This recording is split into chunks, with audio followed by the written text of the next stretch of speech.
cast. Last. Now everybody go to breakfast.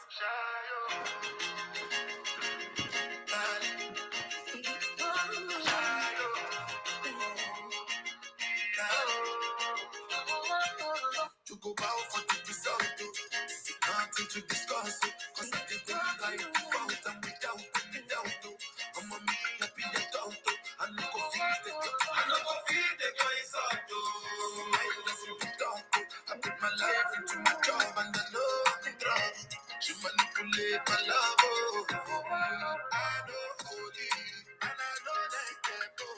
That the bad I cry, don't cry, I need to go and shadow. I need to go and shadow. I need to go and shadow. I need to go and shadow. Shadow. I need to go and shadow. I need to go and shadow. I need to go and shadow. I did put a control and kill so woman. And it tried to ban moto, what to you got Corolla. My feelings been this swing like Django Lover. Feelings been this swing like Django Lover. Now you crash your Ferrari for leggy baller. And some more to remain, that pain all over. My feelings today swing like Django Lover. Feelings today swing like Timbani got you. I'm a white dog, baby, for this you. Why you say I need nothing for you? If I do anything you want me to do, somebody got you. I'm a white dog, baby, for this you. Why you say I need nothing for you? If I do anything you want me to do, maybe another time, maybe another life. You will be my wife and we'll get it right. Young cast, last. Now everybody go to breakfast. Have to say bye-bye, yo. Bye-bye, yo. To the love of my life. My yo. Don't cry, yo. I need people and shadow. I need people and shadow. I need people and shadow. I need people and shadow. I need people and Oh, man. Let me get my mic right if we're going to get started right now. Welcome back to the Roots Rundown, an offshoot of the Radical Roots podcast that is on Sundays. We haven't done a couple weeks, but we are back. Welcome back to the Roots Rundown, folks. It has been forever since I've been on the mic, and it feels so good to see you all back here again at the Radical Roots podcast and platform. Lorena, how are you doing this morning, my friend? Thank you for the birthday wishes while I was out. If you guys don't know, I was out. Yeah, we were out. Because sometimes you got to just step away. And there's been times where we've taken breaks, but this was my first break in a very long time, and it was very good. And we're going to get into that a little bit on the front of the show, kind of catch you guys all up on what's been happening with me. And then we're getting to some news and some headlines that are going to be very, very deep and very, very impactful that we have to get to. But yeah, before we get started, please make sure you like, share, and subscribe to the Radical Roots podcast and platform. It's how we, grow our base. We can only do as well as the folks that help us out. And we need more people to become Radical Roots heads, to want to find a place where news and information can be synthesized through a black and brown lens that's not going through editorial boards and directors and whatnot, where we can just talk about the things and how we feel and not have to feel like we have to conform ourselves to a system in society that does not want us to be ourselves. So hopefully, now that I've been refreshed, and I feel like I have a new perspective as well. It's a very positive perspective, and I've always been positive. Because I do believe that hope and optimism are two different things. And I've always had hope. Doesn't mean I'm optimistic, but it means I'm very hopeful for the human condition will always persevere through whatever we are pitted against.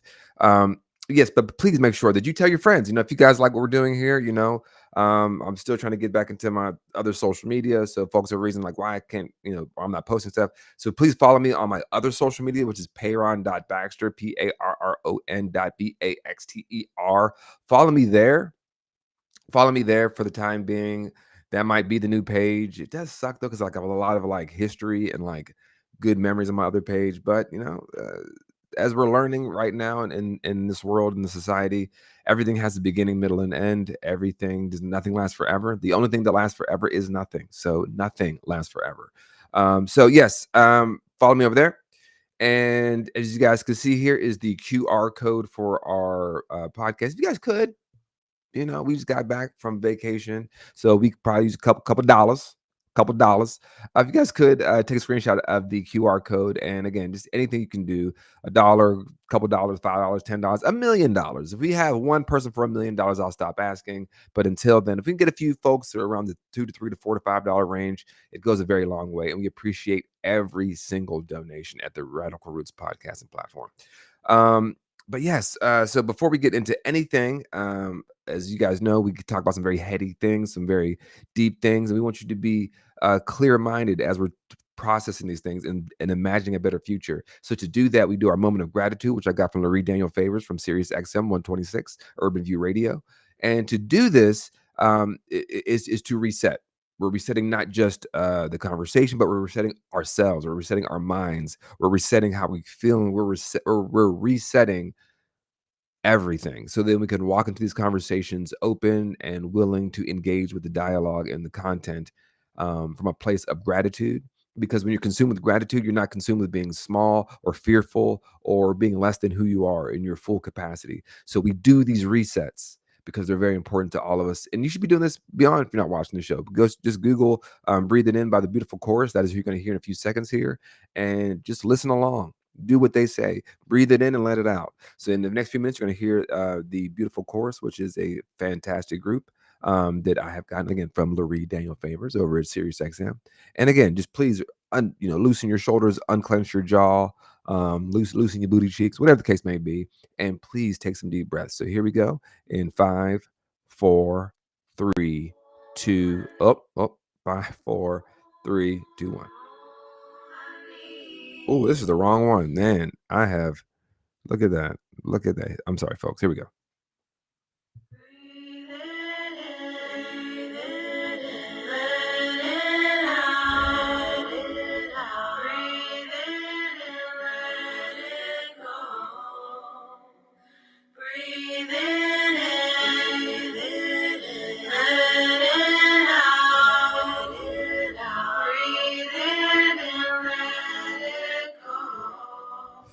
Yes, folks. It matters that you do it. We do it every day because you matter. And we want to make sure that we're here and ready for this fight that we are in. Just because we're in a fight doesn't mean that we need to be sad. It doesn't mean that we need to be afraid. It just means that we need to be ready. And to be ready, we have to reset. We have to be able to be free from the things that shackle us down and pull us down. So, yes. So welcome back, everybody who, maybe felt like, hey, where's this pay run guy? Is the show over with? You kind of abruptly left. Now, I did say we were leaving. I did say we were going to take a break. I did say we were going to be out for a couple weeks. And it's been exactly 14 days since the last time I've been on the microphone. It was August 4th, and today's the 18th. So it's been 14 days. I believe my math is that good. So 2 weeks just to have a little reprieve. And now we're back at it because the news don't stop. The news don't stop. But where I was, so I am no longer in my 30s. I'm officially a 40-year-old man. And I was thankful enough to be able to celebrate that on the motherland, on the continent of Africa. Thanks to my lovely wife. And it was a fantastic trip. It was good just to get away. Both of us just got away, and we both needed that. Sometimes you realize you need a vacation from your kids, and that's okay too. Sometimes you need a vacation from the things that bring you joy and make you feel all good and warm and fuzzy on the inside, and see yourself reflected in them. And it was just so good. It was so good. And I'm not gonna lie, prior to us going to South Africa, I was a little bit worried. I was like, oh, we're hearing so much about, the white genocide and the racist apartheid whites, and there's other places we can go, Kenya and, Senegal and Uganda and all these other places. And we went to Cape Town, South Africa, and I must say it was amazing. It was amazing. I recommend everybody go to Cape Town, South Africa for a vacation, to see it, to experience it for yourself. It was a life-changing experience. It was transformative. It was life affirming. It was restorative. Um, so we got there, and as you're flying in, I'm not gonna lie, some of my American misconceptions that you were going to Africa, so you're gonna land, there's gonna be a bunch of musty people, and it's gonna stink, and there's gonna be animals in the airport, and filth, and dirt, and flarn. That was me. That was my preconceived notion going into this trip. That going into Africa, there's going to be some sort of, disgustingness to that, and that's me. So we talk about how we have to decolonize our minds or re-indigenize our minds.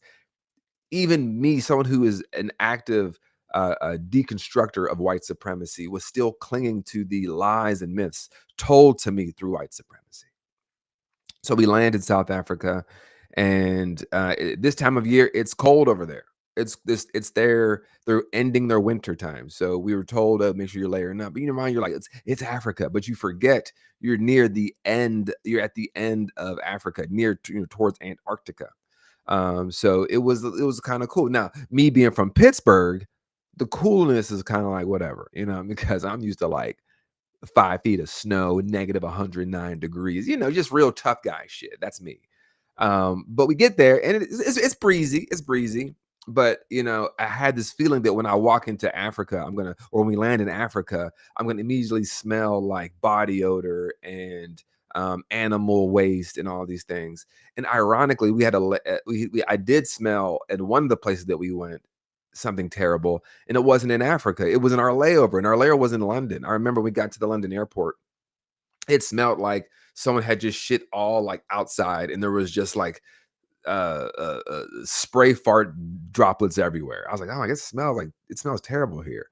And then you forget that, like, at a certain point, London was considered the stinkiest city on the planet. We forget these things because there's the royal crown and Britain and the colonizer. And you forget that's where the Black Plague came from. That's where these folks were. They didn't know how germs worked, and they had those long masks of the I forget what they call them, but they had the long, like, kind of bird like masks, and because they were sticking flowers in them because they were like, it smelled so bad. So that was the one place where I did experience a kind of offensive, odoriferous smell, if you will, was in London. But when we get to Africa, one of the things that I was afraid of going in was like, you're gonna watch out for the apartheid whites. They're gonna get you. They're gonna get you. They're gonna call you. They're gonna call you a blick. They're gonna get you the blicks. There goes the blicks. And it wasn't like that at all. It wasn't like that at all. Now, I will say this though: when you first get there, just like any sort of post-colonial or neo-colonial project, the vestiges of that world are still existing there, right? So when you first get there, right next to the airport is the black area, and there in South Africa, race has a different shape. Again, it's all white supremacy. It's all still governed and through the processes and through the perspective of white supremacy. So right next to the airport, you see this kind of almost fenced in area, and it's massive. It's massive. It goes on. There's plenty of areas like this, but there's one right next to the airport. There's corrugated roofs and satellite dishes on top of the homes. They're all packed together. There's tires on top, keeping the corrugated roofs together. And there's people with no shoes on right outside. And these are the people, sadly, these are the people that look darker skinned. These are the people that you'll see doing some of the domestic work still in South Africa.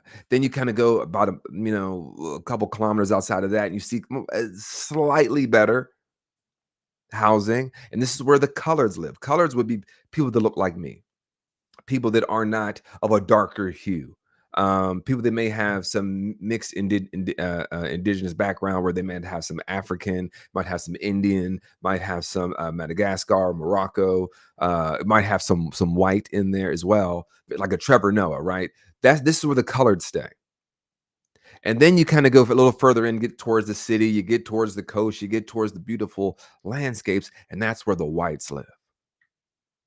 And the thing about oppression, and the thing about apartheid, and the thing about segregation is, anybody that studies it, they'll tell you, you can always see segregation from space.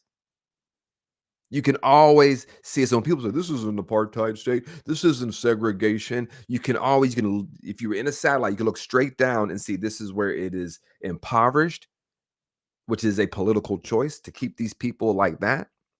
And it is a choice to create a secondary middle class. And it is an imperative to make sure those who are the upper crust remain untouched, remain unmolested by the unwashed masses. And that is what you still see to this day in South Africa.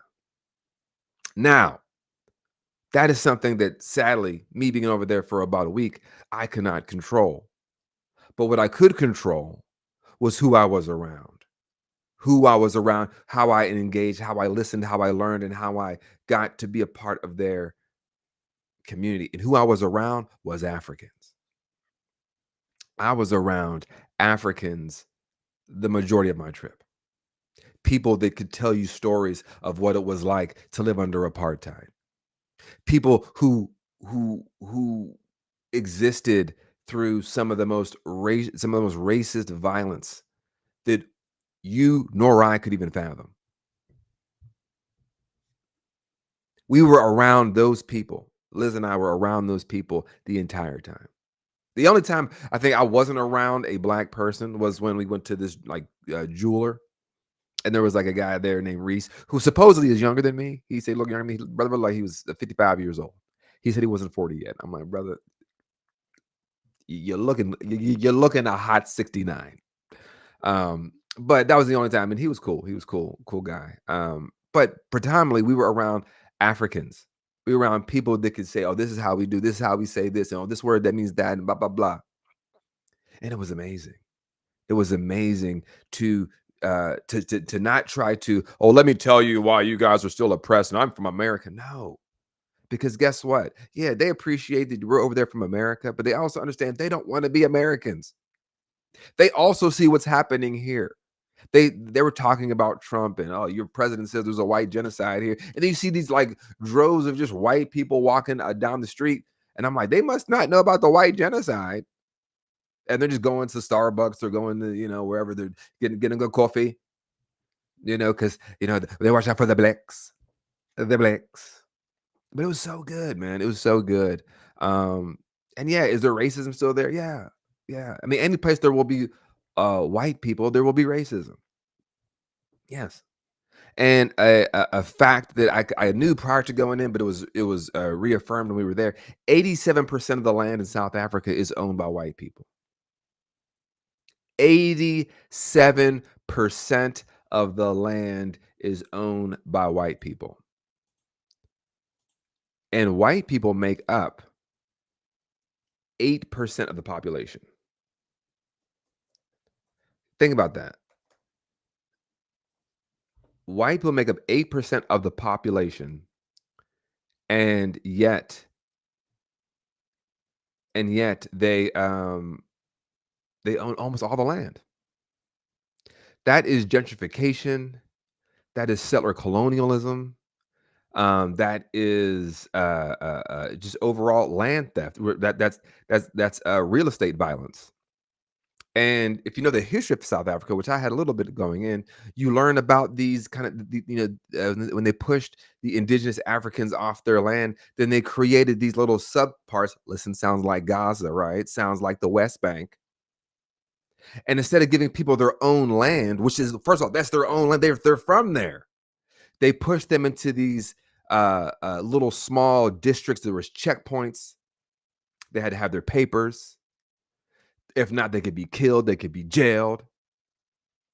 Sounds like what happened here after enslavement or during enslavement.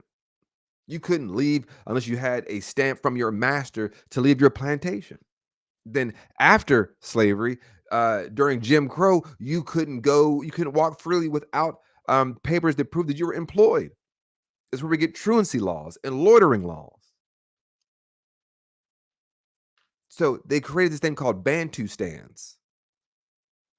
And these are unconnected, non-consistent land that they allow these people to own, quote unquote. But it's hard to say you have a community when you can't even access across the line without talking to this white man first? Separation. This is what racism does. Racism separates us. We learned about apartheid. We went to Robben Island. Robben Island, if you guys don't know, that is where Nelson Mandela, famous, one of the most famous prisoners of South Africa, he was jailed for 18 years, or 18 years of his 27-year stint. His first 18 years was at Robben Island. The next 11 was at another spot. And then he was freed and then became the first African president of South Africa. Because remember, all those lines on Africa, all these countries in Africa, not a single line was put there by an African. Not a single line was drawn saying this is our territory by an African. Every single line on Africa was put there by a European. During the Berlin Conference of 1844 to 1885, 1884 to 1885, that is how we got these 54 countries of Africa. Mind you, by 1884, Europeans were already genociding and land theft and human trafficking for centuries at this point. For centuries. So I remember this preconceived notion because of, buddy mine was like, "Are you going to South Africa, man?" It's like, dang, it's like, the colonizers. But you forget every single country is colonized. When you draw lines in between families and say, you're against them now. So I learned sitting with brothers who were in prison at Robben Island. These were some of the last people to be imprisoned in this concentration camp. Because that's what it is. Because they would tell you, because they lived on Robben Island now. So the prison they were imprisoned on, they now live on that island. And it is their life's work to tell the world of the failures of white supremacy, the failures of racism. And they don't whitewash shit. And I love that. Because there is a level of temerity and strength and determination and will to say all the shit that y'all think is normal came at the expense of us having to be jailed, beat, murdered to maintain this shit. And this brother, I do forget his name, but he was on our bus. He was on Robben Island for, I think, 7 years. 7 years. Think about this. He was jailed at 19 as a political prisoner because he was speaking out against the apartheid government. And what was the name of the party that was leading the apartheid movement? The National Freedom League, right? But then you have the ANC, the African National Congress, that said, yes, we are going to peacefully protest this, but also we're going to get to a point where it's got to get violent if they do not move. And it did get violent. Nelson Mandela himself talks about it in his book, Long Walk to Freedom, that he was a part of violent pushback. Now, we would say in our modern colonized minds that there's no place for violence anywhere. But we forget violence is already present through the oppression of indigenous peoples, whether it be here on Turtle Island, whether it be with the IRA in Ireland, whether it be with the ANC in South Africa, whether it be with Hamas in Palestine. These were all freedom movements, and the ANC was no different. They had one of the most peaceful protests where they said, everybody leave your passport book, your papers at home, because this is our land and we're not going to be told by these Europeans that have been dominating us through guns, through economic sanctions, through violence, through disease, through resource hoarding. No, our humanity is more than that. And they marched against them. And 69 of them, at a minimum, were murdered in the 1960s. So when people were like, "Oh, it's racist there," you're forgetting that the overwhelming majority of people there are Africans. Damn near all of them. And these are people who are trying to fight against the colonial nature of the Dutch, of the Boers. Now, on Robben Island, you see the same sort of tactics used in every concentration camp you've ever heard of, whether it be Auschwitz or Dachau, and Birkenau, or whether it be a slave plantation, or whether it be Gaza, or whether it be an Israeli detention center, right? And he says that you can get arrested for without any charges. Israel has that right now. It's called administrative detention, where you do not have any sort of any sort of charge levied against you, but you're just held because of whatever the powers say that might be. This is why you cannot just appeal to authority because they say they're their authority. Authority must be held. Delaney, thank you, Lorena. Delaney, Whipple. I mean, all of them. Every prison is a concentration camp. Every single prison on this one here in America, in the United States of America, and in any other settler colonial projects, they're all concentration camps. Because who are you to say you are now the arbiter of what it means to be just? Who are you to say this law that we all have to follow in this country, and you're on stolen land? You're following the laws of the thieves. And it's no different in South Africa. So, Robben Island was a immensely emotional experience. Seeing the cell that it was a tiny cell that Nelson Mandela toiled in for 18 years. They show you how their daily duty was to make gravel. They give you big rocks. You take a hammer and you break the rocks into little rocks, into smaller rocks, into pebbles. That was their job. These men were. Nelson Mandela was an attorney. People don't realize that he was an attorney prior to doing all this. But he didn't, he also was a rebel. He knew that wearing the little white wigs, we are literally putting their hair, their flea-ridden hair on our head to say, this is what it means to be professional. This is what it means to be educated. No. He showed up one day wearing a daishiki, one of the robes, and his shoulder being exposed. And they said, you can't show up to court like this. That's who he was prior to being arrested. But seeing that cell and touching the bars on the other side, because you couldn't go into the cell, but touching the bars and knowing that he touched these bars was like you could feel the energy. You could feel the energy of wanting something better, to decry the tyrannical government that tries to lord over you. But that was fantastic, doing that, and I recommend anybody, if you do go to South Africa, absolutely go to Robben Island. It's gonna be a lot of black and brown people there. There'll be a few whites. And there's a part where we were on the bus and the brother who stayed, oh not stayed, excuse me, was imprisoned at Robben Island. He was giving this speech about like how he hates racism. He loves people, right? Like same here. I love people. I don't care what you look like. I love you. If you love me, I love you. But he hates racism. Same here. I hate any oppressive system, racism, sexism, homophobia, misogyny, you name it. Classism. I hate it. But I love people.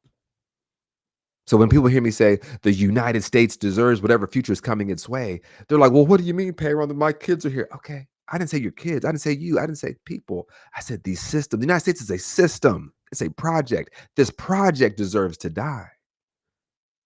The project deserves to die. We deserve to live as human beings, free, unencumbered by the fever dreams of small-minded men who can only see through the vantage point of their own hate and to be fueled by their own greed. So going to see some of these things and seeing, and I kind of had this kind of horizontal history, right? Like we went to a governor's mansion, and you're seeing like this is in 18 43 blah blah blah, and I'm like, this is the same time we had Dred Scott. So while these indigenous folks, and they got these beautiful paintings of like these indigenous people fighting against their oppressors, killing them. I mean, they have like, it's like, yeah, like they weren't taking no fucking shit. But at the same time, our oppressors in this country were saying there is no right that a white man is to respect of a black man in this country. Same exact time. So when we say that we have these diaspora wars as black people, right? Or Africans don't like Americans, American blacks don't like that. Okay, listen, our oppressors, they're getting into wars to exploit all of us. So you hear about the tea wars, you hear about the oil wars, you hear about the resource wars. That's the English fighting the Dutch. So who wants to take from these Negroes? So you're seeing the Dutch influence being out murdered by the British influence, because the British, they were arming some of the South Africans to overthrow the Dutch so they could then just overthrow them. Divide and conquer, apartheid.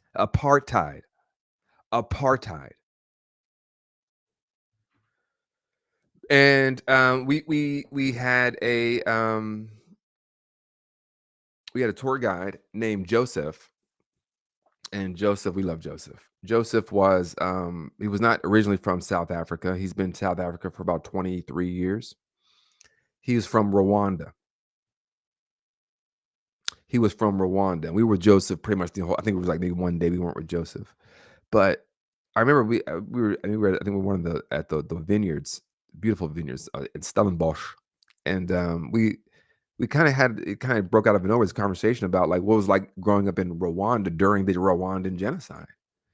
And he's of the Tutsi tribe, which is, they were there, and then of course the French saying put these people apart, the colonial classes giving arms to the Hutu, then allowing the Hutu to take over control of the media to say these people are cockroaches, they're vermin, they're snakes. Doesn't that sound familiar? Poisoning the blood.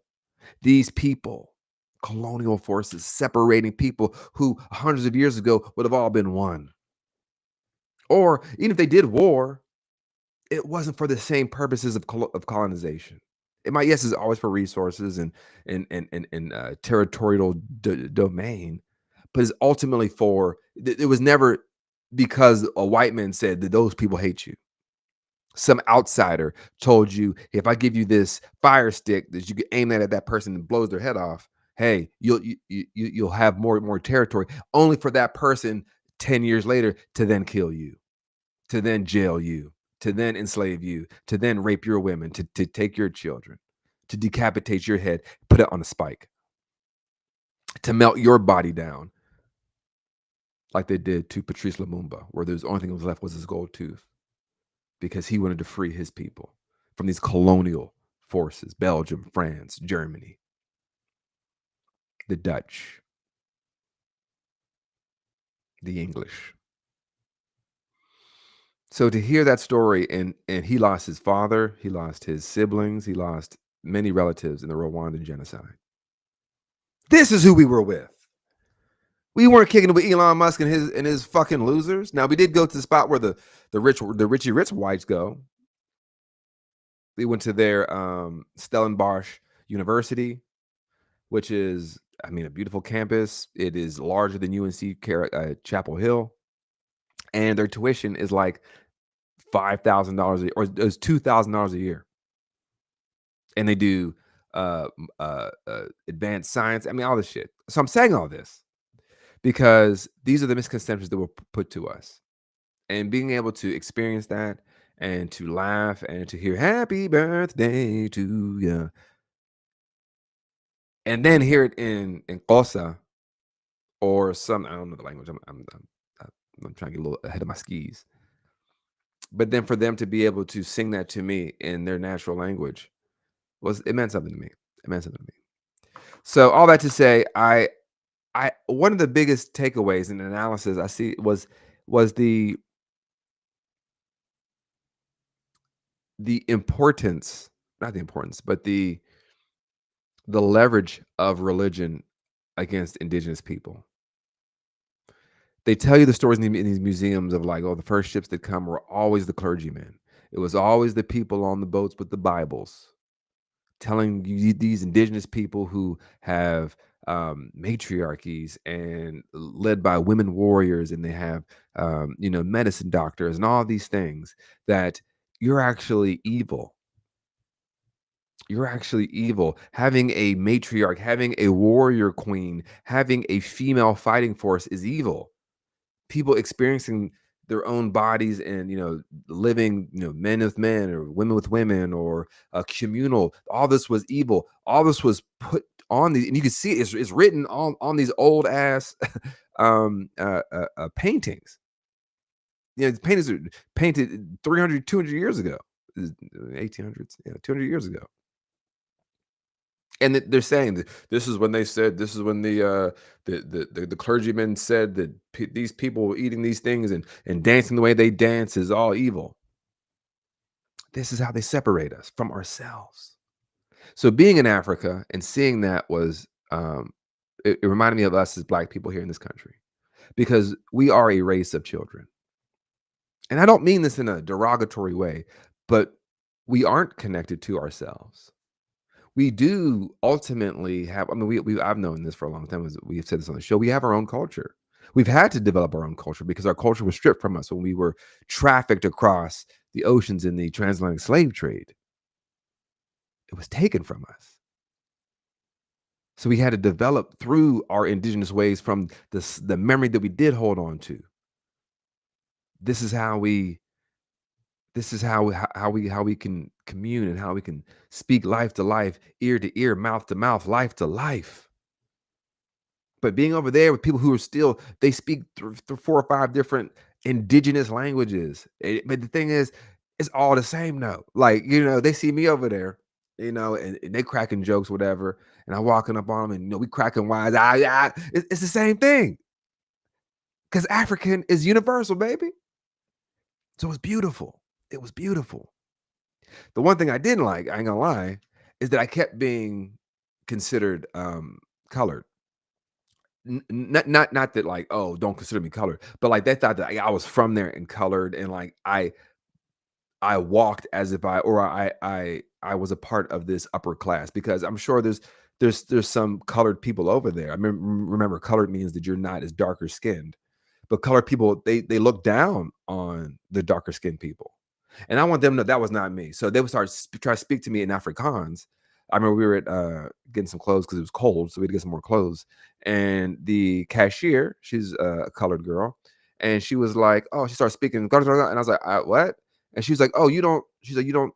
She's like, you don't speak Afrikaans." She's like, "You're not from here." I was like, "No, no, I'm from America." So let her know, like, I'm not doing that class bullshit. I mean, again, I know that's how they live, but I'm not doing that. And I know that means nothing to her. She's probably like, okay, whatever. I see tourists all the time, whatever. But like, that's not me. That's not me. I don't want to even uphold that we have it, because they don't even teach Afrikaans to Black people. And one thing Joseph, our tour guide, told us was that they even have an education specifically for coloreds and those more willingly Blacks, and it's called a Bantu education. And a Bantu education, the most you can get is you can become a doctor, not doctor, you can become a nurse, a policeman, go into the military, work usually some sort of higher level subservient job. And that's what you get with the Bantu education. And that immediately made me think about the education system in the United States of America, because that's exactly what we go through here. This is why, we have to have, your schools are funded based on your zip code, not based on the pool of money and revenue based on your state or even the country. This is why so this is why people say, well, those people, if they just learned how to have financial literacy, then they too could access the American dream, without realizing the American dream was always a bet against humanity, a bet against humanity. So seeing these people, these brothers who were on Robben Island, these people who were like, we were fighting against this shit. So people are like, oh, you know, South Africa, you're going to deal with the racists. No, I was with the brothers who was like, I was in the fight. I got my head split open, you know, with the back of a gun. I wasn't fighting for this fucking country, for this country. My people have been here for thousands of years. I was with those people. Those people, not the Elon Musk. That's my country. That's my country. No, it's not. But that racism is still there. It's still there. We went to this place called Table Mountain. I guess this episode is going to be about me breaking down my trip. Just know it's still there. I'll leave it at that. There was racism. I might still get into this throughout continuing on, but I'm just excited to tell you guys because it was a life-changing experience. And Cape Town, the vibe was so dope. It was so fun. So if you guys get a chance to go to South Africa, please go. Don't let any of the bullshit you're hearing, and hang with the blacks. Hang with the blacks, as they say, the blacks. In South Africa, the blacks. Hang with the blacks. Okay, the blacks, you're gonna have some fun. The food banging, music banging, fun. So, anywho, moving on. So I get back. I'm in the airport and I'm hearing about another person found hanging in my home state of North Carolina, or in the state that I currently reside in, North Carolina. Someone in Raleigh, North Carolina, found hanging from a tree in broad daylight.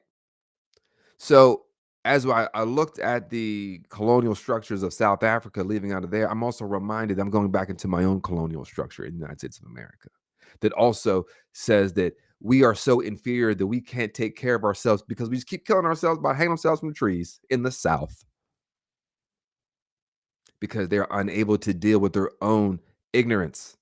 And this is an anti-blackness is global.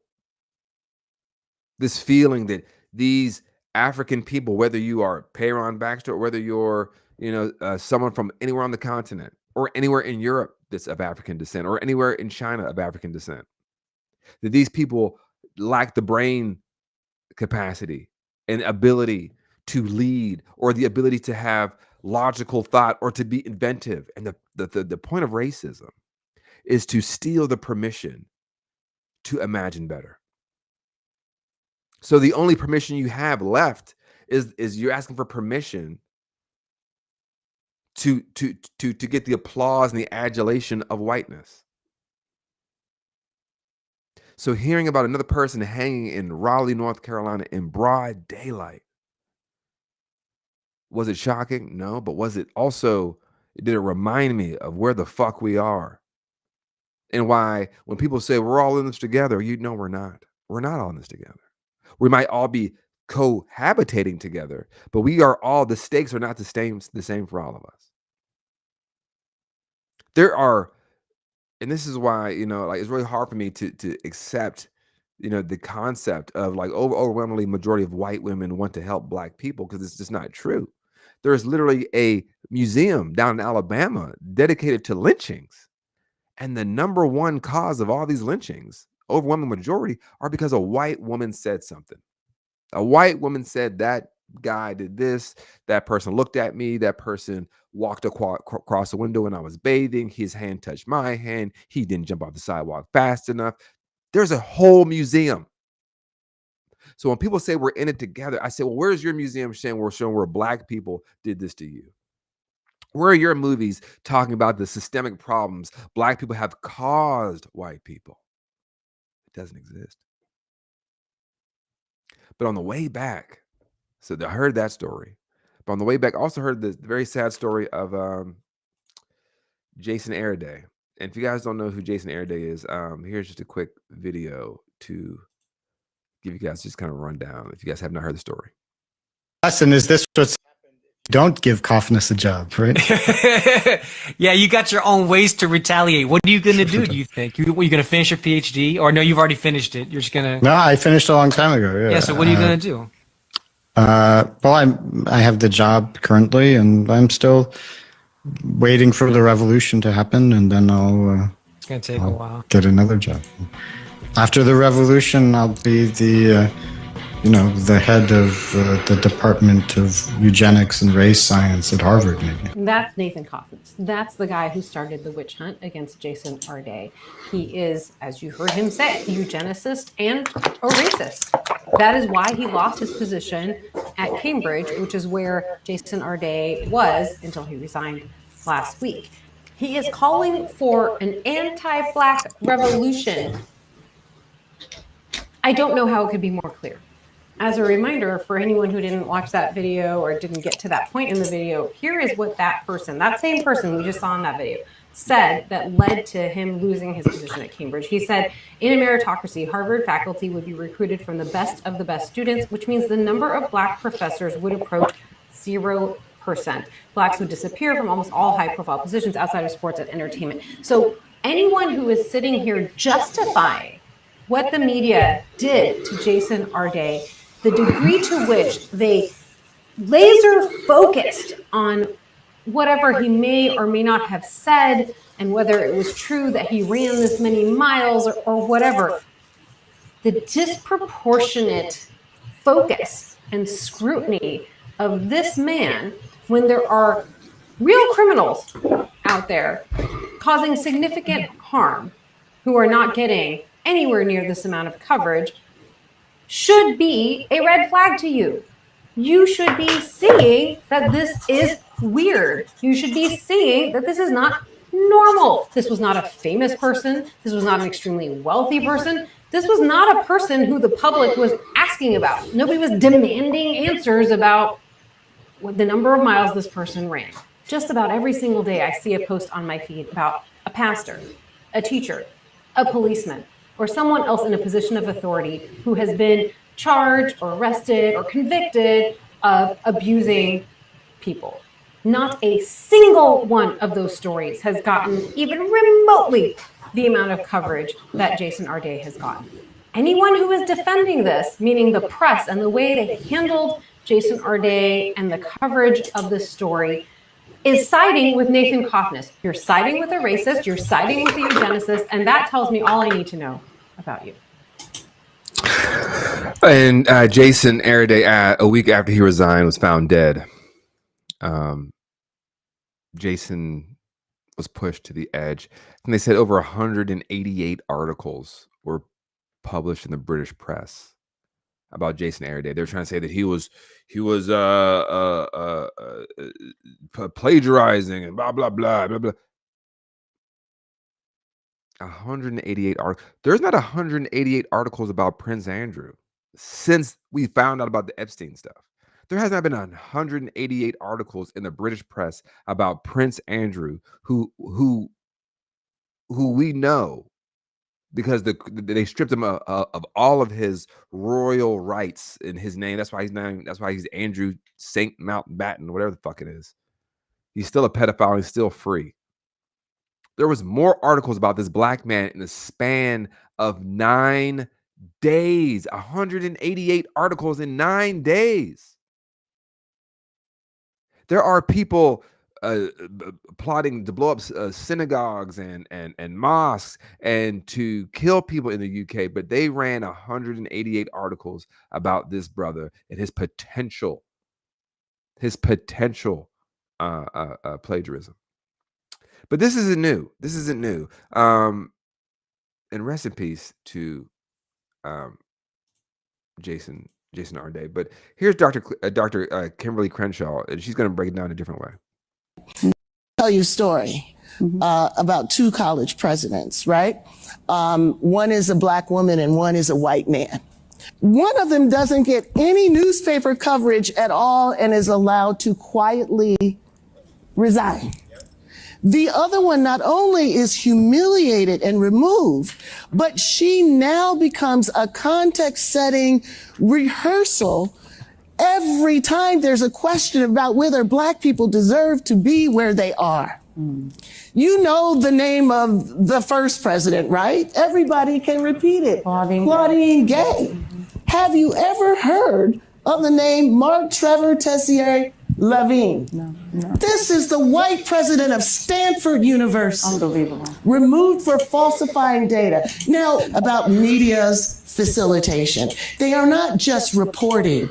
They are making the strategy of the far right to bring white Christian nationalism and its particular target against black bodies in high spaces to the center of American democracy. But at the end of the day, it's all about the idea that black people are less than. It's all about the continuation of the basic ideology that allowed us to be enslaved. That narrative has never been substantially interrupted, which is why this is not a left-right problem. Yeah. This is across the board. There are elements of MAGA thinking about us that we can find all the way to the far left of American society. So to think that this is all about progressives, liberals, moderates, it's not about that. It's about anti-blackness and the way it continues to thrive in this country.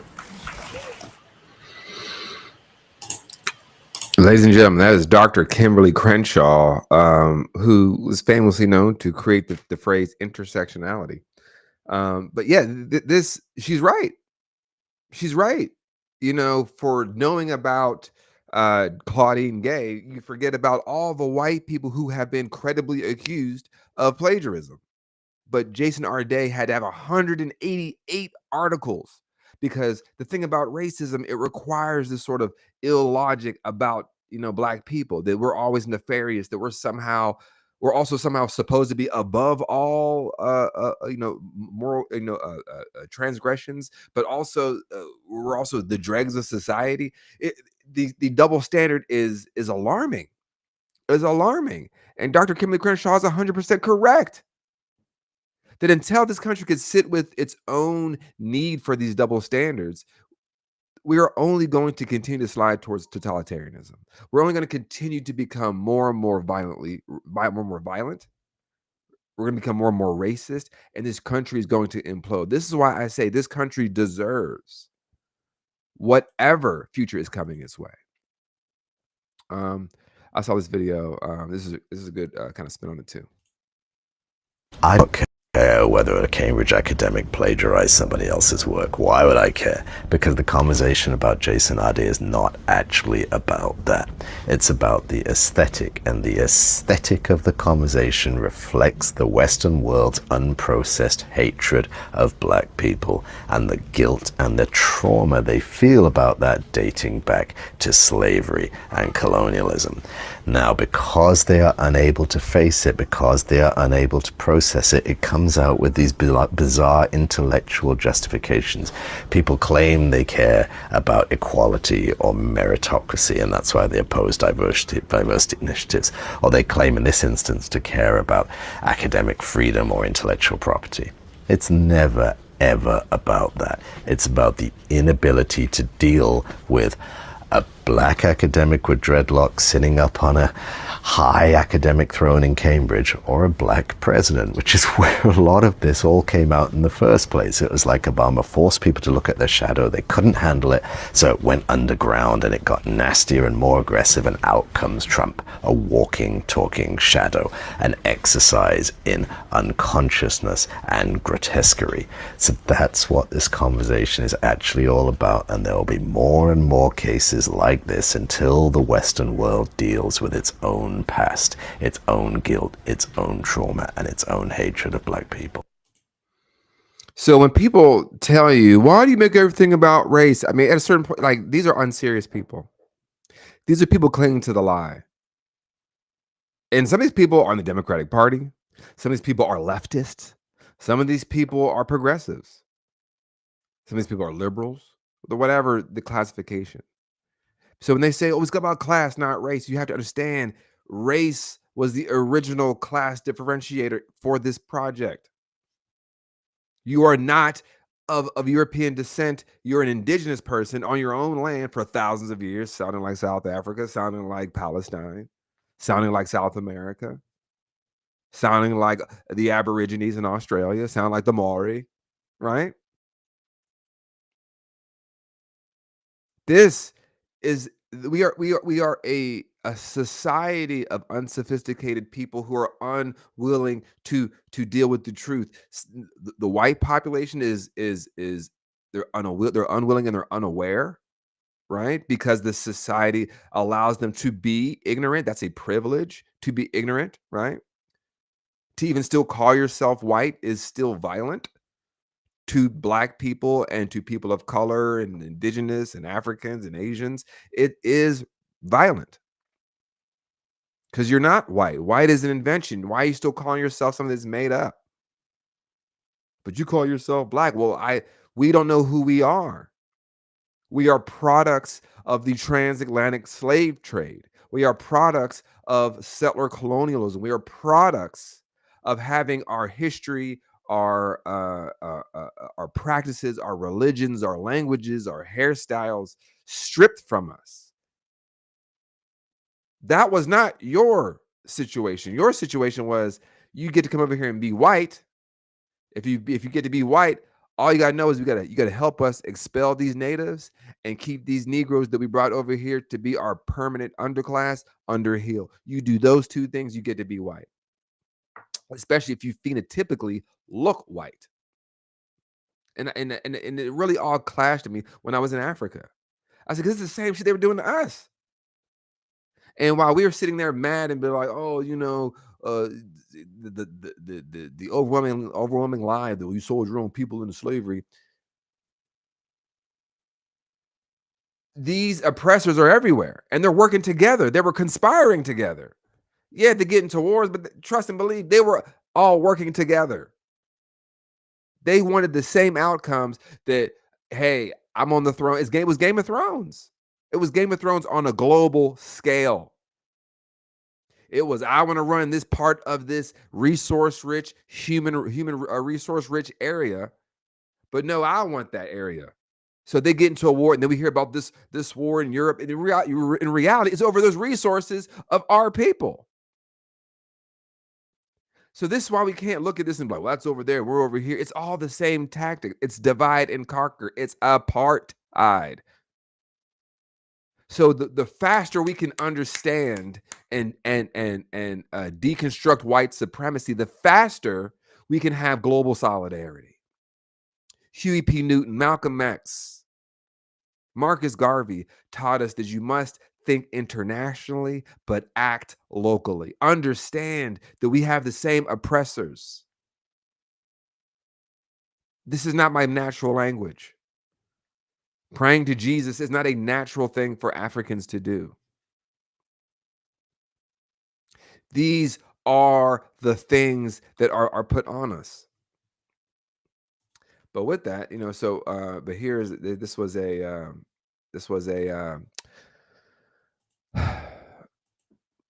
these are folks that showed up for a vigil for Jason Arday in the UK. Jason doesn't deserve to be alive. There needs to be some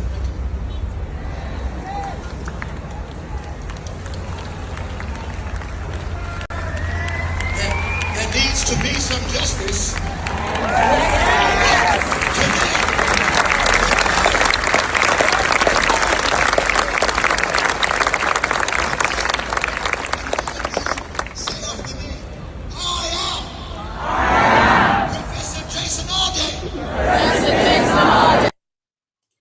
Yes, so rest in peace to Professor Jason Arday. He did not deserve that treatment, and we must not forget him, and we must demand justice. An easy way to tell if someone's on your side, especially if they're non-Black, especially if they're white, is you ask them, do you want peace or do you want justice? That's it. That's it. Because if you want justice, there's a lot of shit you got to do too. There's a lot of shit we got to do. But if you want peace, you're a threat to me. Because you can have slavery and have peace. You can have genocide and have peace. You can have mass murder and have peace. You can have lynchings and have peace. Are you willing to fight for justice? Because that is always in the Black radical tradition in this country for us, is are you willing to have justice? And some justice hits some people differently. And this last story, I think this is some good justice. So Stephen A. Smith, who is a fan of the show, Stephen A. Smith over the weekend was granted and given rightfully the Thumbs Down Award from the NABJ, the National Association of Black Journalists. And the NABJ, whose president is Aaron Haynes of the 19th, said publicly the reason why he got this award is for his long-standing, or dare I say, more nascent approach to appealing to the right wing and punching down on black women and black athletes. But she didn't really get on the black athletes, but predominantly black women, which is apparent. It was apparent. And Stephen A. Smith, he had this tweet. Let's see if I think I had it here on my phone. He had this tweet basically saying that he's not putting up with this. Let's see if I have it here. Sorry, where'd it go? Where's my? Sorry, I was going to read it to you. So Stephen A. Smith, this is what he said.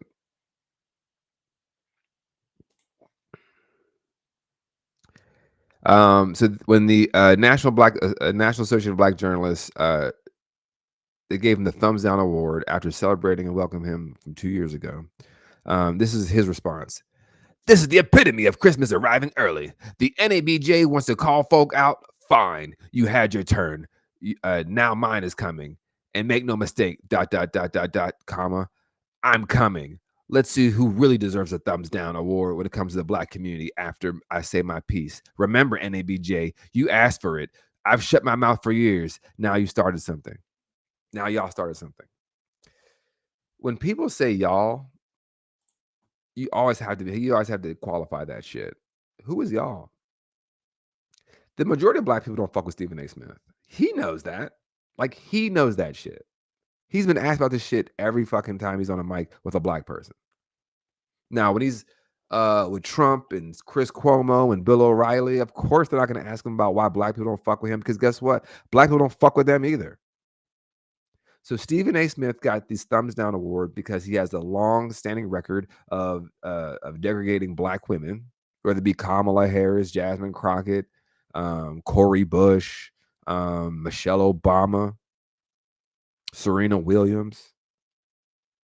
He's known to do this shit. And not just being like, I don't agree with what she's saying. I think but like, he's ultimately saying that these people don't deserve our respect. We shouldn't listen to these women, these black women, especially since the election. Now, what he tried to come out with was saying, well, I hosted 2 years ago. I hosted the NABJ in Chicago, which is fine because 2 years ago today was pre the 2024 election. So you could have been just capitalizing on the momentum black people were feeling at that moment, because we had a shot in the arm. This is post the election. We had Kamala Harris about to run. And I mean, again, it's like she wasn't the best. It was like, okay, she isn't about to fucking die like Joe Biden. She's about to fall off a cliff like Joe Biden. So he chose to attack these women. And this is when people were like, okay, whatever, Stephen A. Smith. You know, you can go on about your fucking business. And this is when he started doing more town halls on News Nation and Fox News and all these hits and going on Sean Hannity. But he promised a response. And here are pieces of his response here. See you, Lorena. Bye. Ladies and gentlemen, before I take this show, I reached out last night and asked the president of the NABJ to come on this show to have a conversation with me about her assertions that she articulated on that stage. Do you know what she said to me, ladies and gentlemen? She'd rather have a private off-the-air conversation first. Oh, really? So you can go on a public platform, denigrate me, make these accusations against me without calling. But when I challenge you to come on here face to face and have a conversation with me, now we want a private conversation. Before People don't owe you shit, Stephen A. Smith. People don't owe you a motherfucking thing. You don't get to shit on black women and therefore black people because all of us have came from black women. Right? Like all of us, even if your mama white, like your daddy came from a black woman. right? Like, so this bullshit of like, oh, I'm just critiquing. You weren't critiquing them, nigga. Fuck you. Fuck you, Stephen A. Smith. And what he's trying to do, he's trying to throw a rock and hide his hand. Where's your proof? These people, these type of debaters, you'll notice it from right-wing people. Give me an example right now. Give me brother, we're talking about your overall behavior. I may not have, on December 18th, you said that. I don't fucking know. But I know one thing. You said this about this person. You said this about that person. And it's overall, would a racist like to hear you say that? That's the question. Would a racist motherfucker like to hear you say that shit? And if so, then you are doing the bidding of white supremacy. You're not offering constructive critiques. You're not offering positive perspectives that we can build together with. Hey, sis, I think you might have missed it. Again, I don't like Jasmine Crockett's politics, but I don't disparage her as a person. I don't think she should be in politics. I think she's a political operative. I don't think she is, but I would never want anything bad to happen to Jasmine Crockett. I would never, if someone harmed Jasmine Crockett, I wouldn't be like, well, see, that's what she gets for supporting Israel. No, because she's still a black woman at the end of the day. And I know in this project, that is the least amount of cared about in this society is black women. So I would never want that. So when the Meg Thee Stallion stuff came out about her getting shot in Tory Lanez and he's calling her a liar and all this shit, he chose to do that. When he chose to defend that UFC fighter, they said Michelle Obama was a man. He chose to do that shit. This is the problem. No one gives a fuck. And we're all the white people that he was trying to get all this positive adulation around. Are they running out to defend him? No. You know who's trying to defend him right now? A bunch of fucking knuckleheads on social media. I right now have a comment on some of the page with a bunch of fucking knuckleheads. They're basically trying to say that, I don't see what's wrong with what he said, blah, blah. And these are the Negroes that Harriet Tubman would have shot. These are the Negroes Harriet Tubman, formerly Araminta Ross, that's her original name, Araminta Ross would have shot on her trek to freedom. These Negroes who are calling, y'all acting like bitter baby mamas. So you're going to use an intracommunal slur that brings down black women to make yourself feel better. Right, Steve. He's carrying white supremacy's water for them. And he's like, well, give me an example. Give me an example. And he wants to just get you flustered. But it's like, fuck you, bro. And it's not just what you say. It's I see who you feel comfortable with. Right? So here's some more clips of his fucking nonsense. This is not objectivity. This was a smear job, but it won't stop me. I don't want enemies, but I'm not here to be liked. I'm here to call things as I see them, which I've earned the right to do over a journalism career that now spans 33 years. I was good enough to celebrate and to bring on board when I was showing up there. And the second I'm not there, I get a thumbs down. And we throw out a very incendiary critique of me, accusing me of disparaging black women. When what you really meant to say is that I'm disparaging liberals because I happen to disagree with some of the things that the left is doing. People behind the scenes in the political stratosphere, in my opinion, influenced your decision to do what you did. If these so-called disparaging things I did were true, and I was saying it about black female conservatives, you wouldn't have said a word, which means it's not my credibility that's in question. It's yours, because a journalism or that's something that a racist white person would love to hear. That the problem isn't the conservative people, it is the liberal people. And I remind you all, who is the most Democratic voter in this country? Who votes the most for the Democratic Party? It's black women. So when he wants to say it's the liberals, you're quite literally talking about your own mother.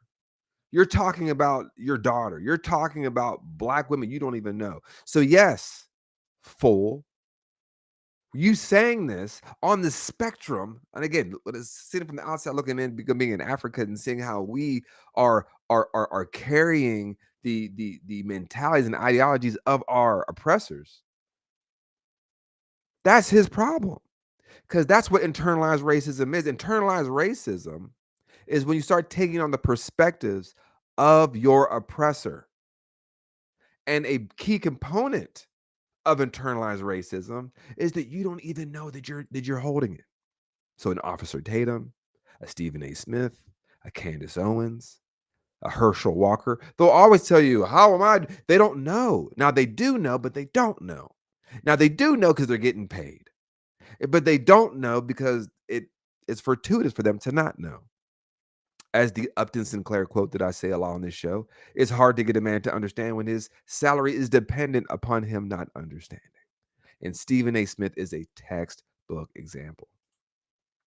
But he had to run somewhere.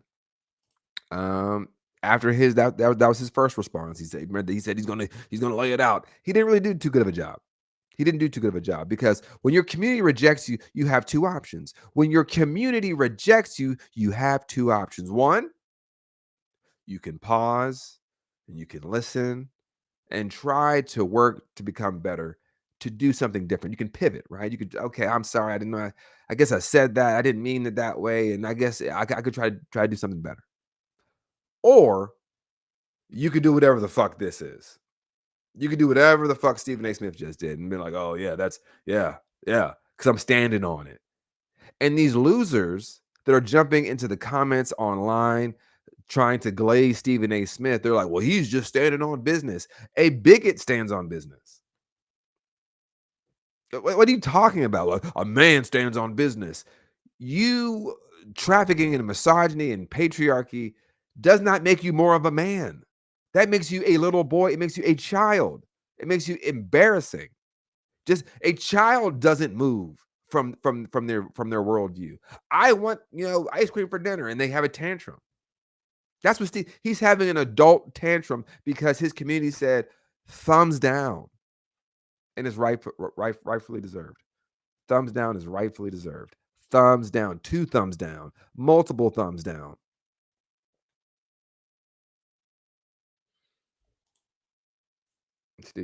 Stephen A. I'll be a good nigga for Massa. That's right. I'll be one of Massa's best niggas. But where did he run? Where did Stephen A. Smith run? Where did he go? Where did Stephen A. Smith run to? Oh, here we go. This. Now, doesn't this have to do specifically with your criticism of radical people on the left? And you did mention a couple of African-American women at times. Jasmine Crockett, who says nutty things. Joy Reid, who says, in my view, nutty things. Is that what this is about? I think it is. I don't think there's any question about it, and that's why I spoke out against it, because I think it's utterly ridiculous.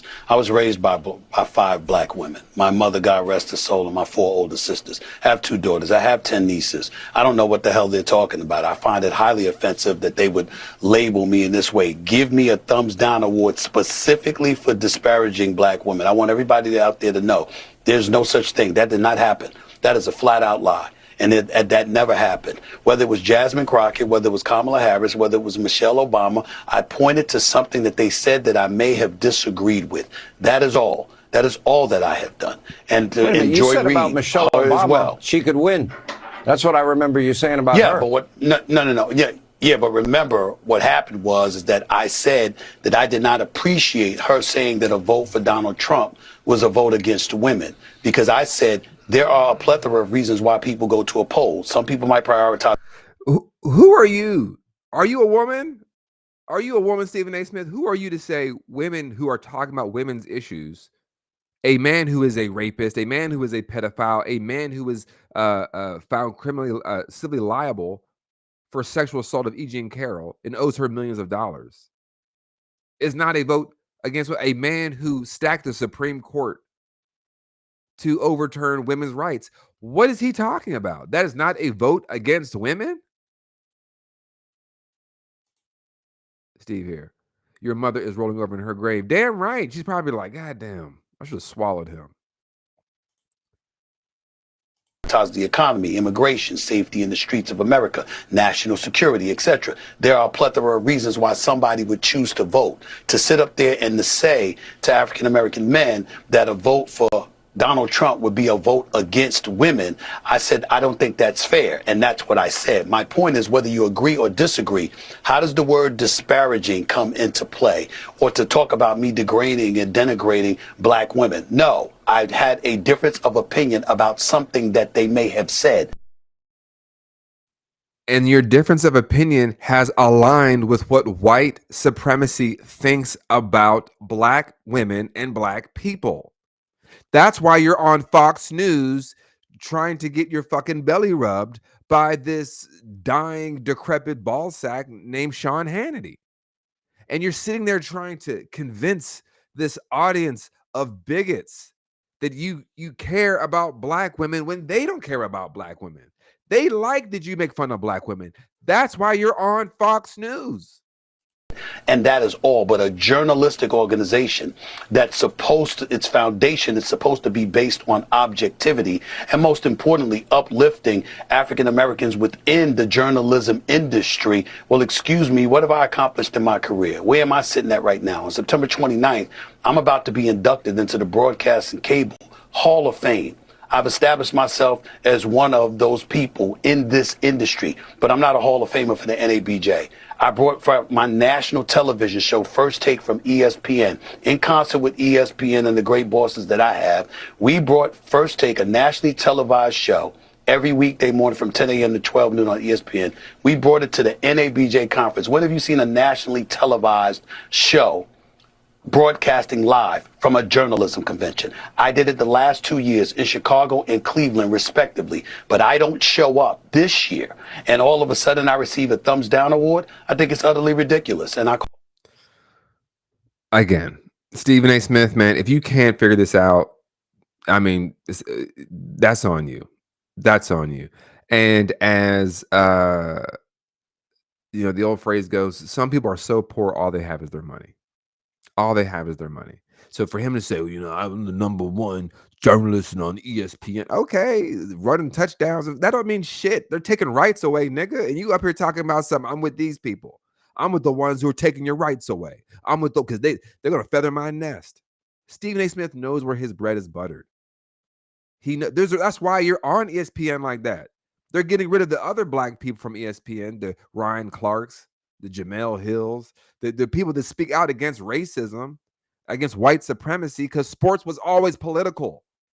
That's why I hate when people are like, sports is political. It was meant to show the dominance of a specific nation and who gets to be free to do those things. This is why golf is still very, very racist. It's still very, very these country clubs and the ability to get in, the barrier to entry is so high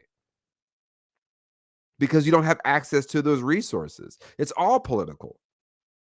But Stephen A. Smith talking about, I'm the number one host here. I'm going to be in the Hall of Fame. Okay.